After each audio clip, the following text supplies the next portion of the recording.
아니, 단식을 한 김영호 씨가 저는 뭐 여러 가지 뭐 딸을 잃고 그런 심정을 이해합니다만은 그 사람이 어떤 사람입니까? 청와대 앞에 가서 대통령을 향해서, 여성 대통령을 향해서 입에 담을 수 없는 쌍욕을 한 사람 아닙니까? 그 사람 옆에 가서 이 나라의 48%를 얻은 일국의 대통령 후보가, 제1야당의 대통령 후보가 그 사람 옆에 가서 자기의 경쟁 상대였던 이 나라의 당선된 대통령에 대해서 그렇게 인신공격적인 모욕적인 발언을 한 사람하고 같이 어울리는 모습을 국민들에게 보여줬을 때 과연 새정치연합이 국민들의 눈에 봤을 때 이게 상식적인 정당이고 합리적인 정당으로 인식이 되겠습니까? 제가 말씀드린 결론은 사람이 누가 바뀌느냐 이거 중요한 거 아닙니다. 새정치연합은 빨리 사고의 틀을 코페르니쿠스적으로 변신을 해서 상식적이고 합리적인 정당으로 제자리로 돌아와야 됩니다. 그러니까 문재인 의원에 대한 비판은 저는 뭐 가능하다고 생각합니다. 얼마든지 평가 대목이 있겠죠. 그런데 대통령에 대해서 쌍욕한 사람 옆에 가 있는 게 대선 후보를 했던 사람으로서 온당한 처신이냐 이렇게 말씀하시면 과거에 노무현 대통령 시절에 노무현 대통령을 사이코라고 했던 사람이 지금 비서실장입니다. 그런 사람을 곁에 비서실장으로 두고 있는 대통령은 그럼 온당한 처신을 하고 있느냐. 냉정하게 따져야 되는 거죠. 그러니까 등가성을 갖고 따지는 건 전 좋다고 생각합니다만 일반인이 대통령을 욕하는 게 그게 실정법 위반 아니면 주권자인데 비판을 할 수 있습니다만 그 실정법 위반이 아니잖아요. 근데 그거 가지고 그 사람이 위반이면 처벌하면 되는 것이고요. 그게 아니다면 처벌이 안 됐잖아요. 아니면 아니 정당하게 국민의 권리를 행사하는 사람을 옆에 서는 게 왜 문제가 됩니까? 정당하게 국민의 권리를 행사하는 게 아니라 그 실정법 위반이라니까요. 아니 글쎄요, 그거는 명예훼손과 모욕죄 위반이라니까요. 아니, 그리고 그거는요. 저 김기춘 실장 얘기하시는 것 같은데 그 사람이 정치적으로 어떤 정치적인 야당의 정치적인 임무를 사이코라는 표현을 언제 어떤 자리에서 했느냐도 분석이 돼야 되고. 대통령한테 한 겁니다. 자, 그러니까 대통령에 대해서 비판할 용어를 국회의원이 대통령한테 사이코라고 한 거는 정상입니까?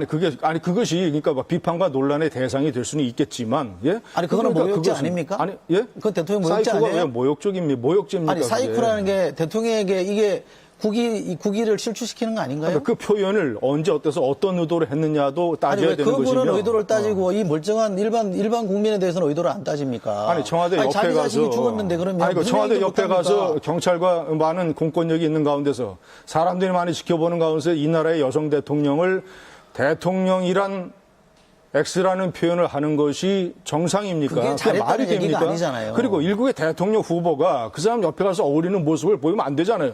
대통령 후보의 수준이 그 나라의 수준입니다. 문재인 의원은 본인이 그렇게 행동을 함으로써 제1야당의 새정치연합뿐만 아니라 이 나라 대한민국의 품격까지 떨어뜨리는 거예요. 대통령 후보가 왜 그렇게 행동을 합니까? 그런 주문을 하려면요 대통령 후보였던 사람에게 하긴 똑같이 더 많은 비중을 대통령에게 하세요. 네, 대통령에 대한 비판을 하는 거와 별도로 아니 대통령에 대한 비판은 비판대로 대통령이 잘못한 것은 여러 차례 비판을 해왔지 않습니까? 사이코라는 사람을 비서실장으로 등용한 거에 대해서는 왜 침묵합니까? 아니 그런 사람 그러니까 그거는 정치적인 논란이고. 그때 정치적 논란입니까? 국회의원이 한 얘기인데. 그러니까 국회의원이 그러니까 언제 어떤 자리에서 어떤 의미에서 했는지를 종합적으로 판단을 해야 되는 것이며 이것은 얘기하는 것이 완전히 청와대 옆에서 대통령이 좀 크게 얘기하면 대통령이 들리는 자리에서 그 동영상이 다 있지 않습니까? 하여튼 그런 제 자식이 그렇게 죽었다 그러면 더 할 겁니다. 더 하신다고요? 네, 그럼요. 자, 여기에서 주제로 다시 넘어가겠습니다. 걱정하는 거는 저는 이해합니다. 네, 제가 드리고 싶은 말씀은 오늘 대통령 말씀 중에 세비 반납, 일도 안 하는데 뭐 세비 이런 건 반납해야 되는 거 아니에요? 이런 말씀 하셨잖아요. 그것도 저는 일반 국민이 할 수 있는 얘기라고 생각합니다. 정서가 그럴 수 있으니까요. 근데 조금만 돌이켜보세요. 박근혜 대통령이 야당 대표 시절에 장애투쟁 며칠 했지 않습니까? 길게 했잖아요. 그때 세비 반납했습니까? 안 했잖아요. 근데 그때 얘기는 싹 바꿔버리고 없애버리고 지금 야당 일 안 한다고 세비 반납해라? 기다렸다는 듯이 또 그 측근이라고 하는 이정현 의원은 보너스 반납하고 이거는 야당의 그 내용을 즐기는 것밖에 저는 안 된다고 생각합니다. 그렇게 할 일은 저는 아니라는 거죠. 국민들이 걱정하고 있으니 국회가 빨리 정상화돼서 좀 통과시켜다오 이런 정도로 얘기하는 게 맞는 거죠. 거기서부터 더 나가버리면 이거는 정쟁의 당사자가 되는 거잖아요. 저거는 역대 어느 대통령도 이렇게 노골적으로요. 국회를 힐난하거나 야당을 비난한 적은 없습니다.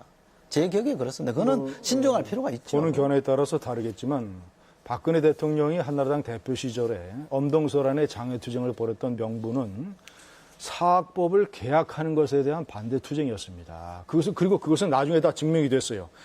그때 당시에 열린우리당 정권이 사학법을 개정을 해서 외부 인사들로 하여금 사학계 이사진에 들어가도록 만드는 것이 얼마나 사학의 독립과 사학의 환경을 훼손시키는 잘못된 정책이라는 것은 나중에 다 드러났습니다.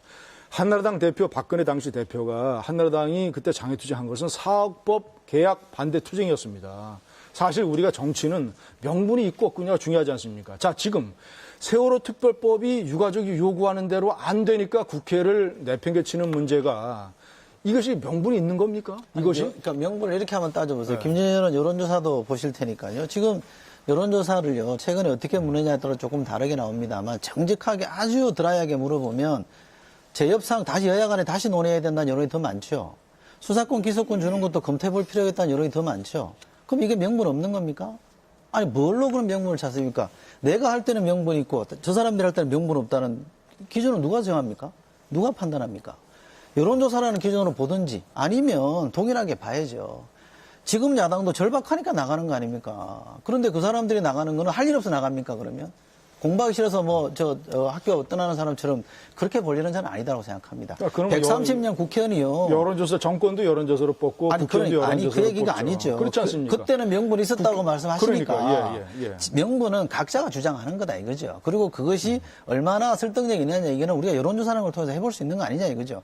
그런 점에서 보면 지금 야당이 하는 것도 장애투쟁에 대한 불만은 훨씬 많이 나옵니다만 야당이 주장하는 것에 대해서 여론조사 해보면 나쁘지 않다라고 저는 이해하고 있거든요. 지금도 저는 그런 조사를 봤습니다. 그런 점에서 보면 야당의 장애투쟁 무조건 잘못됐다 할 일은 아니다는 거고요. 그렇기 때문에 세비 반납해라. 나는 정당했기 때문에 세비 반납 안 해도 된다. 이 논리는 저는 안 보세요. 김진애 의원도 정치를 하루 이틀 보신 거 아니잖아요. 대통령이 여권에 그냥 당원이긴 합니다만 대통령이 언급한 거를 여당이 대놓고 그건 아닙니다. 그냥 참고 의견이다라고 한 적이 있습니다.